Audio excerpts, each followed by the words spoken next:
Welcome back to B5 Machine Restorations. Today we're going to continue working on our 2017 Toyota Camry, and we had started last week. If you saw last week's video, we worked on the rear brakes, and this week we're going to work on the front brakes. Similar to the rear brakes, we can access the brake pads by removing the two caliper bolts that hold the caliper onto the caliper assembly, and we can pull the caliper out of the way, compress the piston, and remove and replace the brake pads. We will also be checking the thickness of the rotor to make sure it is in spec. If it's not in spec, then we'll need to pull the rotor off and either turn the rotor or replace the rotor. And we'll get into the reasons we would not do that here in a minute. Here I'm taking off removing the two bolts that hold the caliper in place, and once I get that done, I can pull the caliper back off the wheel, and just like we did with the rear brakes, I'm going to take a piece of wire and I'm going to wire up the caliper to the spring that's attached to the frame. That way I don't put undue stress on the brake line. So we're going to hang it out of the way, and then we can compress the piston. And again, we've worn our brakes down over time, so the piston needs to be compressed back to its fullest width, fullest capacity, so that we'll have room to put in the new brake pads. And here I am. I've had a simple tool that I got from Harbor Freight. I'm sure you could buy them on Amazon as well, but it allows me to compress that piston. You could also use a C-clamp, anything that you could use to press the piston back in on itself to give you more room. Once I do that, I set it aside, and I'm able to just simply pull the brake pads off. There are two springs on the front of the brake pads, and we don't want to lose that spring or either of the two springs, so we want to make sure to keep them. We'll reinstall them in the new pads. Now I can take the old pads off, and you can see these are very thin, these are worn down. If you're changing the front brakes and the rear brakes at the same time, you should expect the front brakes to have more wear. The front brakes are the bulk of your stopping power in a vehicle, and also your turning, and there's just a lot more dynamic stress as you're braking with the front brakes than the rear brakes. So you should be able to tell the rotors are much thicker. They're a double thickness. Here we're checking the thickness of the rotor, and that leads me to want to talk about why I would not change out a rotor. And in this instance, on this car, I'm not going to. The best practice probably would always be to pull the rotors off and turn them or replace them, but that becomes very expensive. And so if I can avoid that, I'm going to. And I'm going to look at four criteria that I'm going to use to make that decision for my vehicle. You can make the decision on your own vehicle. Number one, whenever I brake, do I feel unevenness or wobbling or shaking in the brake system? And if I feel that, just changing the brake pads is not enough. You're going to have uneven wear on your rotors if you're feeling that. And so you need to pull the rotors off and either have them turned if they're thick enough to be turned, or replace them if they're not thick enough to be turned. Number two, the rotor general condition. Have my brake pads worn down so far that the rivets that are holding the brake pad material onto the backing plate gouged into the rotor. These rotors, you can see scratches. It looks almost like a record, but whereas a record, you could drag your finger across those scratches and feel them. On this rotor, I could drag my fingernail across and not feel any divots or any depressions. So these rotors are in really good condition, and I need to check the inside surface and the outside surface. So the surface condition, general condition, would be if I saw any cracking or any kind of, you're going to see rust, but is there any deterioration that you can tell in the metal?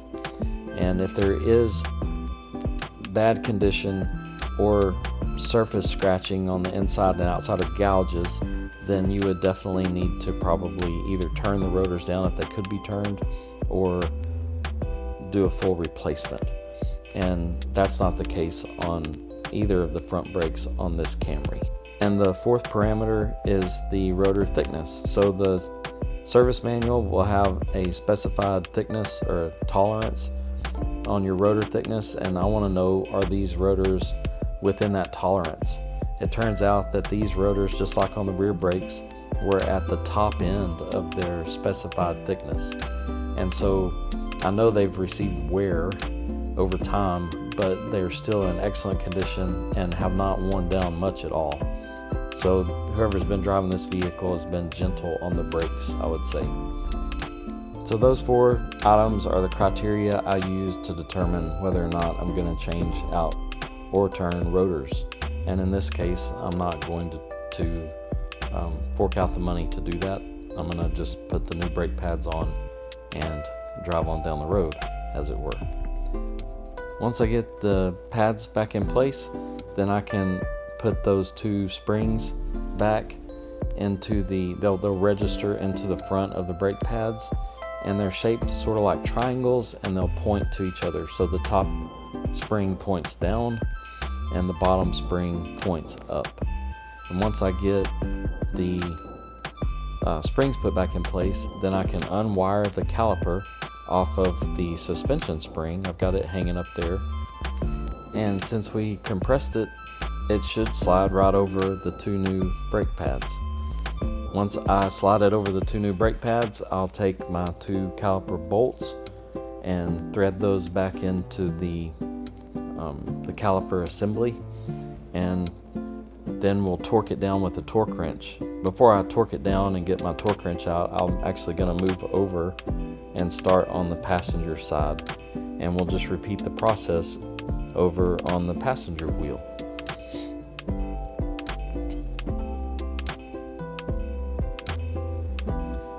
So I'm using a 14mm wrench, and I'm just going to loosen the caliper bolts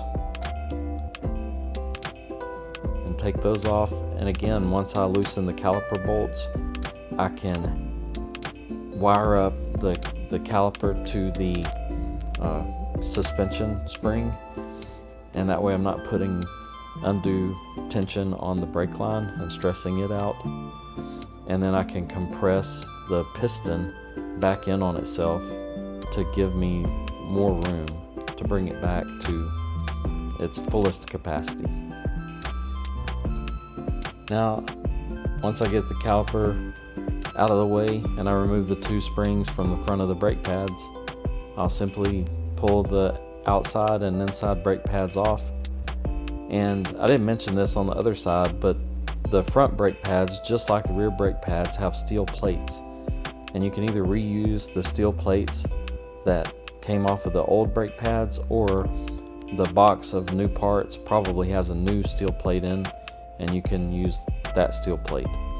We're also going to check the brake thickness, or the rotor thickness, on this side. And it needs to be said that if you change the rotors out, like if I found that one side needed a change, then I would do both sides. It needs to be balanced when we do that. So whatever you're doing to one side of the vehicle, you need to do to the other side of the vehicle. So we're putting the brake pads back on, reinstalling the outside and the inside brake pads. And sometimes the brake pads have to be finagled to get them to sit just right. And just like on the rear brakes, we want them to not be at an odd angle. We want them to sit squarely against the rotor face.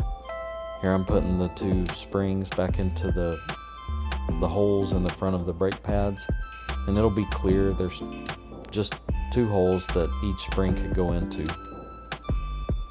We'll unwire the caliper and we'll slide it back over the brake pads and bolt it back on.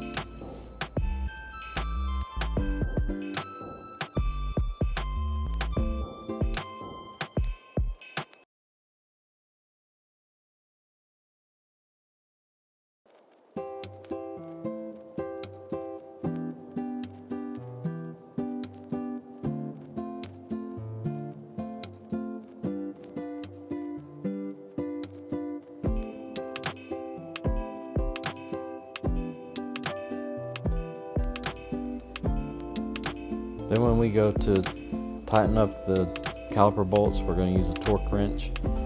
In order to get to the bolts, I had to use a crow's foot on my torque wrench with an extension.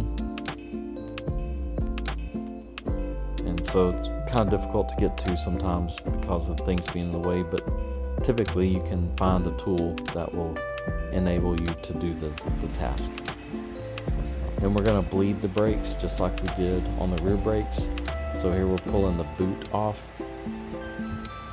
that covers the bleeder screw, and I'm again using a 5/16 hose. Then I'll loosen the screw, and after I loosen the screw, someone in the car will press the brakes and they'll hold the brakes. Then I'll tighten the screw, then they can release. Then I'll loosen the screw, they press the brakes, hold the brakes, I tighten the screw, and then they release. If they release before I tighten the screw back up, it'll pull air back into the line, and that's what we don't want. Same thing on the passenger side.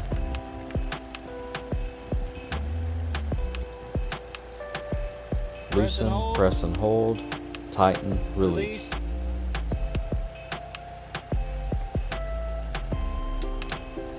Loosen, press and hold, tighten, release.